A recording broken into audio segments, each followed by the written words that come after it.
شفيع المذنبين وخاتم النبيين وعلى آله وأصحابه والأئمة المحدثين وعلى كل من تبعهم بإحسان إلى يوم الدين. أما بعد، فإن أصدق الحديث كتاب الله،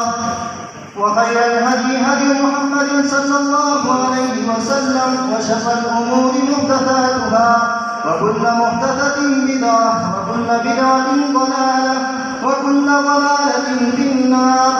وقال أمير المؤمنين في الحديث عبد الله بن المبارك: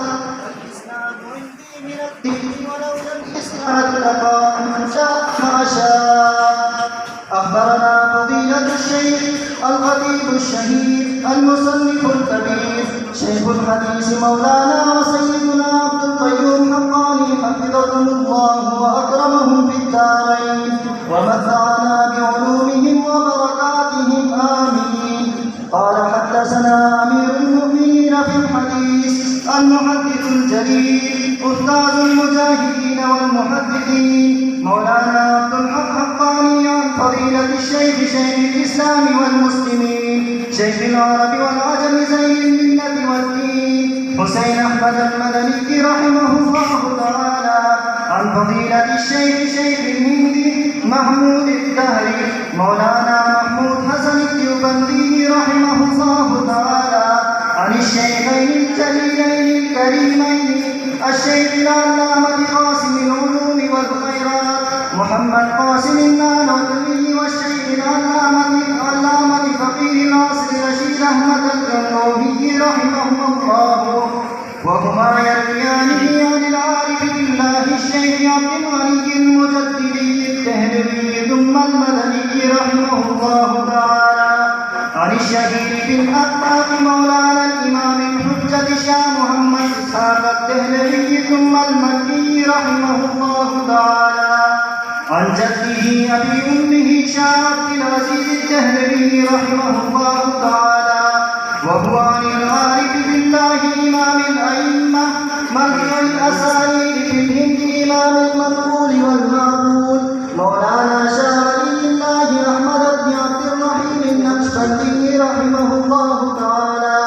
أنه قال: أخبرنا الشيخ أبو طاهر محمد بن إبراهيم الكردي المدني رحمه الله تعالى قال: أخبرنا والد الشيخ إبراهيم الكردي رحمه الله تعالى قال: قرأت على الشيخ أحمد الكشاشي رحمه الله تعالى قال: أخبرنا الشيخ أحمد بن عبد القدوس أبو المواهب الشناوي رحمه الله تعالى قال: أخبرنا الشيخ شمس الدين محمد بن أحمد بن محمد الرملي رحمه الله تعالى،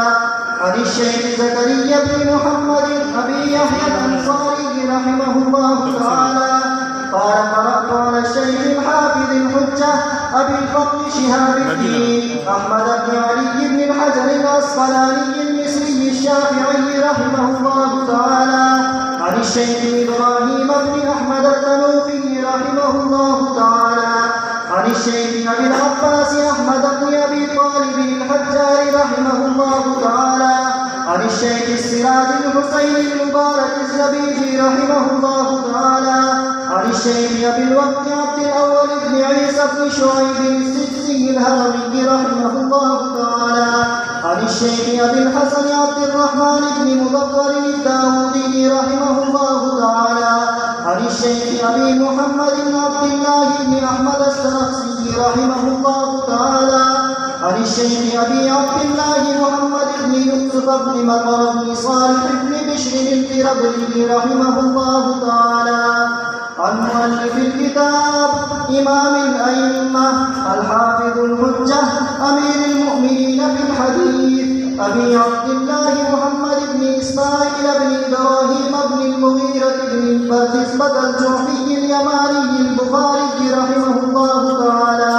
ونفعنا بعلومهم وبركاتهم آمين. قال: باب قول الله تعالى: ونضع الموازين القسط ليوم القيامة وأن أعمال بني آدم وقولهم توزن. وقال مجاهد: القسطاس العدل بالرومية، ويقال القسط مصدر المقسط وهو العادل، وأما القاسط فهو الجائر. وبه قال حدثنا أحمد بن